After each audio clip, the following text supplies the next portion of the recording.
పాలసముద్రం పంచాయతీలో అన్ని సమస్యలను పరిష్కరిస్తామని ప్రభుత్వ whip GD Nellore MLA doctor VM Thomas అన్నారు.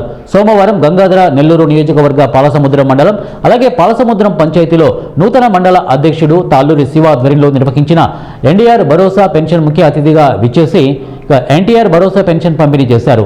అనంతరం పాలసముద్రం పంచాయతీలో 66 లక్షల వ్యయంతో నిర్మించిన సీసీ రోడ్లు, డ్రైనేజీలను ఆయన ప్రారంభించారు. అనంతరం ప్రజా దర్బారు కార్యక్రమాల్లో పాల్గొని ప్రజల నుండి వినతులను స్వీకరించారు.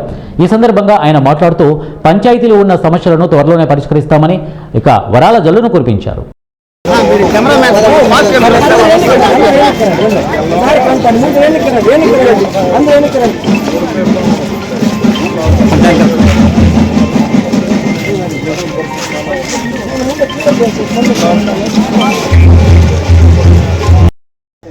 అందరికీ నమస్కారం. ఈరోజు ముఖ్యమంత్రి ఆదేశాల మేరకు 1వ తేదీ అయితే ప్రతి నియోజకవర్గంలో ఎమ్మెల్యే అదేవిధంగా లోకల్లో ఉండే అందరూ కూడా ఎంపీటీసీ, జెడ్పీటీసీ అదేవిధంగా యూనిట్, బూత్, క్లస్టర్ వీళ్ళందరూ కూడా వెళ్ళి పెన్షన్ ఇవ్వాలని చెప్పేసి ముఖ్యమంత్రి గారు ఆల్రెడీ సూచన ఇవ్వడం జరిగింది. అందులో ఒక భాగంగా ఈరోజు నేను పాలసముద్రం మండలంలో పాలసముద్రం హరిజనవాడలో ఈరోజు డోర్ టు డోర్ వెళ్ళి వాళ్ళకి పెన్షన్ ఇవ్వడం జరిగింది. ఇదే ఊర్లో మనం పాలసముద్రం మండలంలో కొన్ని సీసీ రోడ్లు కూడా ఈరోజు ప్రారంభించాము.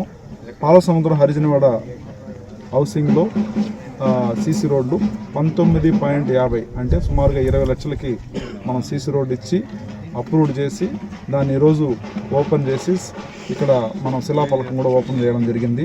అదేవిధంగా పాలసముద్రం హరిజనవాడ డ్రైన్ సుమారుగా 10 కోట్లకు ఆడ కూడా రెడీ అయింది. ఈరోజే అది కూడా ఓపెన్ చేస్తున్నాము.